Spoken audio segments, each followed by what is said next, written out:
Ocean Sky Beads here, and today we're going to show you how to do a really simple stretch bracelet using Pipestone African beads. This is going to be so simple and easy. We designed this for the upcoming shop hop, which is September 5th through the 7th, 2025. This is going to be something that is great for mostly all ages, and you don't need any equipment except for maybe some scissors. So I'm going to show you what's in the bag and how easy this is going to be. We give you everything. Everything is pre-measured. So you get the picture on how generally it's going to look, but it's going to look even better when we get it done. And you get the full comprehensive instructions of not only what's in this package, but also very easy to understand directions. So here we have some of the Pipestone Hishi beads. We have a couple extras for you in case. We have the large hole African beads, which are hand painted, so those are pretty cool. And then we have some magnesite and some bone hishis. So we also give you the stretchy cord. We use Stretch Magic, which is really the best, I think. It's upheld pretty much everything. A lot of other stretchy stuff, it breaks a lot and it doesn't hold up. So I think the Stretch Magic is worth it. So put the extras aside. That's just in case you drop one or something weird happens. Or maybe you need to make it even bigger. So let's just get out our stuff. Now this isn't going to take very long. I would say that even if you've never done this before, the whole thing is probably going to take you, I don't know, under 10 minutes. So we'll get going. Now, one thing you can do is, especially for the kids, but even for myself, I either put a bead stopper on the end of this, maybe a piece of the painter's tape. I like to tape it to the table. That way, when you're working on this end, your beads aren't just going to fall off this end. For this, I'm just going to use an all-purpose kit. I'm going to use an all-purpose clip here. It's kind of the same thing. So, if you look at the picture, you can kind of see what pattern we did, but don't be afraid to create your own pattern. Maybe you want to change this a little bit.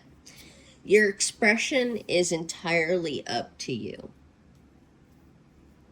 But I'm going to make it like the picture just for demonstration purposes. So here's kind of what we did the pattern.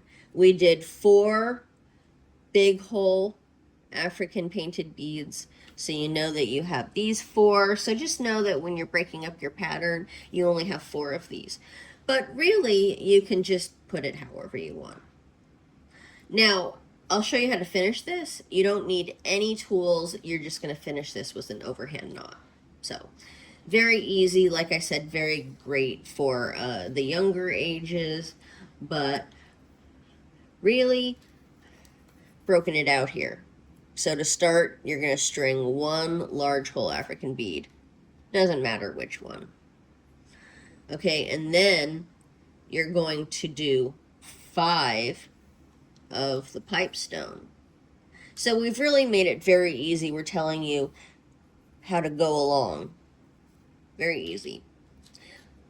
Now, what I do like to do sometimes is, especially if you would like to change something, go ahead and lay it out like this. That way you can see what your pattern's going to look like.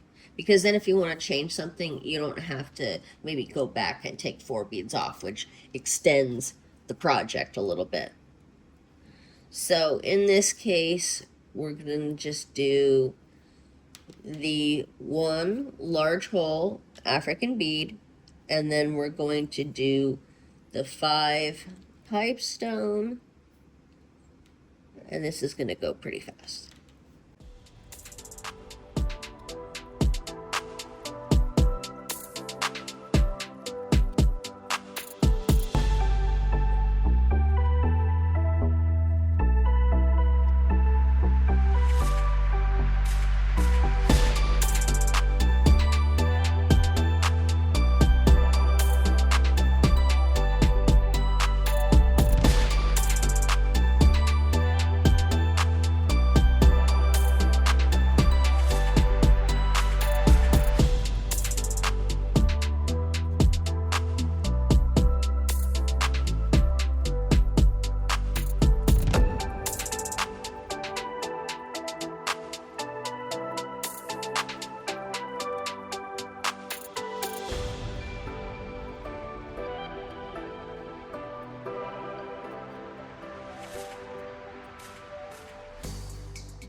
Okay, now that you've got it all strung, I'm going to teach you how to do a very simple overhand knot, and this is what's going to secure your bracelet. A lot of people that end up having their bracelets come apart or broken is because they're simply not using the right knot. And that's crucial, even when you're using the stretch magic. So I'm going to just scoot this down a little bit. So I have 2 even ends. I like to kind of stretch the ends out a little bit, and it's going to be very stiff in the beginning, but as you wear it and as your body heat kind of warms it up, and as you warm up the elastic a little bit, it's going to start contouring to your specific wrist and shape. So what we're going to do is this overhand knot, very easy. We're going to go around these 2, and I'm just going to show you that again. Around these 2. And then we're going to go right in here, tuck those tails in.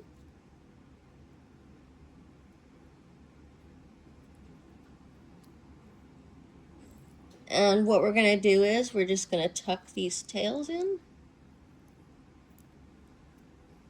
Don't be afraid to stretch it.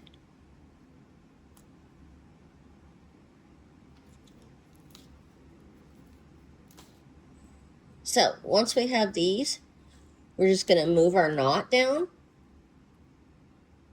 We want to try to get that knot right in between. That way we can kind of tuck that knot in to that bead hole, and then you'll never see it. So I actually like to do this twice. Definitely twice if you're using a thicker elastic for large beads. You're going to definitely want to do that. And again, scoot your knot down. So that way, if you are like, oh, my knot ends up being here. Well, before you do anything else with it, you can grab the 2 ends and just work it down on there. Easy, easy, easy. Look how nice that came out. You're just going to, what I like to do is do a preliminary. What I like to do is a pre-final cut. So I cut it close, and then I'm going to see how well that's going to tuck back in. I don't like cutting it so close that it doesn't give the knot enough time to work, and then you've got no length and it's going to come undone. If you cut it right up close, you won't have enough room for it to naturally flex. So if at all possible, I try not to clip it that close, and if I can, I like to just tuck it in. Sometimes you can't, depending on the bead that you're using, but sometimes you can.